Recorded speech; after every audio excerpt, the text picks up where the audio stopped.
नारद जी बोले, ब्राह्मण प्रजापति, आप धन्य हैं, क्योंकि आपकी बुद्धि भगवान शिव में लगी हुई है। विधे, आप उन्हें इसी विषय का सम्यक प्रकार से विस्तार पूर्वक वर्णन कीजिए।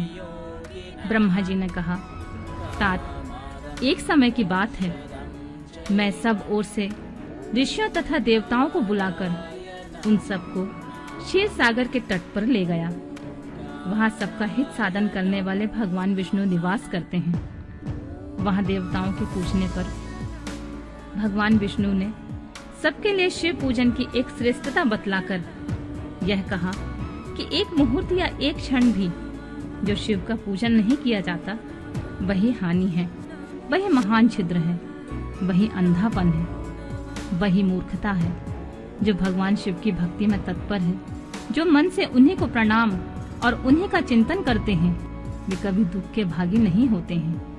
जो महान सौभाग्यशाली पुरुष मनोहर भवन, सुंदर आभूषण से विभूषित स्त्रियां, जितने मन को संतोष हो उतना धन, पौत्र, पुत्र आदि संतति, आरोग्य, सुंदर शरीर, अलौकिक प्रतिष्ठा, स्वर्गीय सुख, अंत में मोक्ष रूपी फल अथवा परमेश्वर शिव की भक्ति चाहते हैं, वे पूर्व जन्म के महान पुण्य से भगवान सदा शिव की पूजा अर्चना में प्रवृत्त होते हैं। जो पुरुष नित्य भक्ति परायण होकर शिवलिंग की पूजा करता है, उसे सफल सिद्धि प्राप्त होती है तथा वह पापों के चक्कर में नहीं पड़ता है।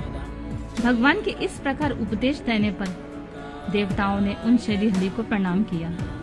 भगवान के इस प्रकार उपदेश देने पर देवताओं ने श्री हरि को प्रणाम किया और मनुष्यों की समस्त कामनाओं की पूर्ति के लिए उनमें शिवलिंग देने के लिए प्रार्थना की। मुनि श्रेष्ठ उस प्रार्थना को सुनकर जीवों के उद्धार में तत्पर रहने वाले भगवान विष्णु ने विश्वकर्मा को बुलाकर कहा, विश्वकर्मन, तू मेरी आज्ञा से संपूर्ण देवताओं को सुंदर शिवलिंग का निर्माण करके दो।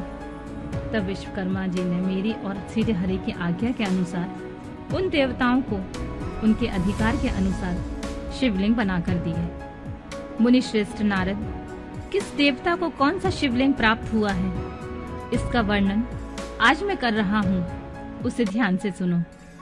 इंद्रपद्य रागमणि के बने हुए शिवलिंग की पूजा और कुबेर सुवर्णमय शिवलिंग की पूजा करते हैं। धर्मपीत मणिमय पुखराज के बने हुए लिंग की तथा वरुण श्याम वर्ण के शिवलिंग की पूजा भगवान विष्णु इंद्रनीलमय तथा ब्रह्मा हेममय लिंग की पूजा करते हैं।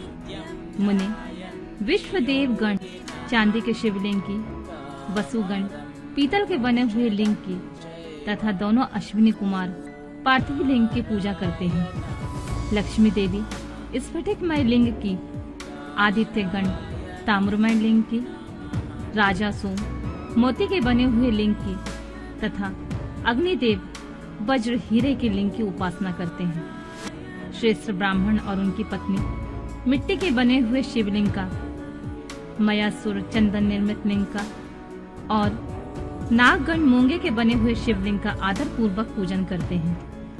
देवी मक्खन के बने हुए लिंग की, योगीजन भस्ममय लिंग की, यक्षगण दही निर्मित लिंग की, छाया देवी आटे से बने हुए लिंग की और ब्रह्म पत्नी रत्नमय शिवलिंग की निश्चित रूप से पूजा करती हैं। वाणसुर पारद या पार्थिव लिंग की पूजा करता है। दूसरे लोग भी ऐसा ही करते हैं।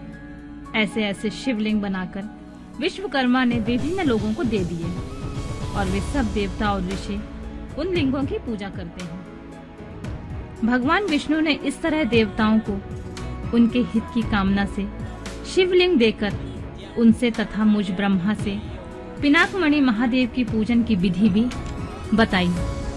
पूजा विधि संबंधी उनके वचनों को सुनकर देव शिरोमणि सहित मैं ब्रह्मा हृदय में हर्ष लिए अपने धाम में आ गया। मुने, वहां आकर मैंने समस्त देवताओं और ऋषियों को शिव पूजा की उत्तम विधि बताई, जो संपूर्ण अभीष्ट वस्तुओं को देने वाली है।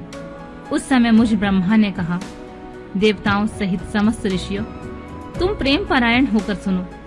मैं प्रसन्नता पूर्वक तुमसे शिव पूजन की उस विधि का वर्णन करता हूँ जो भोग और मोक्ष देने वाली है।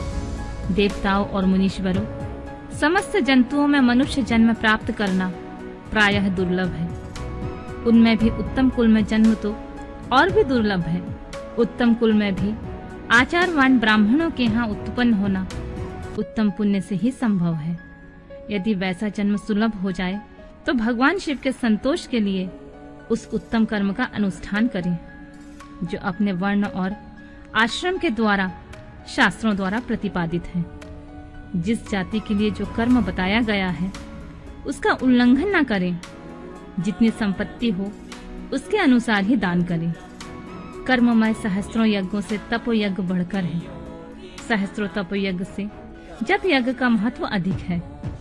ध्यान यज्ञ से बढ़कर कोई वस्तु नहीं है। ध्यान ज्ञान का साधन है, क्योंकि योगी ध्यान के द्वारा अपने इष्ट देव समरस शिव का साक्षात्कार करता है। ध्यान यज्ञ में तत्पर रहने वाले उपासक के लिए भगवान शिव सदा ही सन्निहित हैं। जो विज्ञान से संपन्न है उन पुरुषों की शुद्धि के लिए किसी प्रायश्चित आदि की आवश्यकता नहीं है। मनुष्य को जब तक ज्ञान की प्राप्ति न हो तब तक वह विश्वास दिलाने के लिए कर्म से ही भगवान शिव की आराधना करे। जगत के लोगों को एक ही परमात्मा अनेक रूपों में अभिव्यक्त हो रहा है। एकमात्र भगवान सूर्य एक स्थान में रहकर भी जलाशय आदि विभिन्न वस्तुओं में अनेक से दिखते हैं। देवताओं, संसार में जो जो सत्य या असत वस्तु देखी या सुनी जाती हैं, वह सब पर ब्रह्म शिव रूप ही है, ऐसा समझो। जब तक तत्व ज्ञान न हो जाए तब तक प्रतिमा की पूजा आवश्यक है। ज्ञान के अभाव में जो पूजा प्रतिमा की अवहेलना करता है उसका पतन निश्चित है। इसलिए ब्राह्मणों, यह यथार्थ बात सुनो। अपनी जाति के लिए जो कर्म बताया गया है उसका प्रयत्न पूर्वक पालन करो। जहाँ जहाँ यथासंभव भक्ति हो उस आराध्य देव का पूजन आदि अवश्य करना चाहिए, क्योंकि पूजन और दान आदि के बिना पातक दूर नहीं होते। जैसे मैले कपड़े में रंग बहुत अच्छा नहीं चढ़ता है, किंतु जब उसे धोकर स्वच्छ कर लिया जाए तब उस पर सब रंग अच्छी तरह चढ़ते हैं। उसी प्रकार देवताओं को भली भांति पूजा से जब विविध शरीर पूर्णतः निर्मल हो जाता है तभी उसका ज्ञान का रंग चढ़ता है और तभी विज्ञान का प्राकट्य होता है। जब विज्ञान हो जाता है तो भेदभाव की निवृत्ति हो जाती है। भेद की संपूर्णतः निवृत्ति हो जाने पर द्वंद्व दुख दूर हो जाते हैं और द्वंद्व दुख से रहित पुरुष शिवमय हो जाता है। मनुष्य जब तक गृहस्थ आश्रम में रहे तब तक पांचों देवताओं की तथा उनमें श्रेष्ठ भगवान शंकर की प्रतिमा का उत्तम प्रेम के साथ पूजन करे, अथवा जो सबके एकमात्र मूल हैं, जो भगवान शिव की पूजा सबसे बढ़कर है, क्योंकि मूल के सींचे जाने पर शाखा स्थानीय संपूर्ण देवता स्वतः तृप्त हो जाते हैं।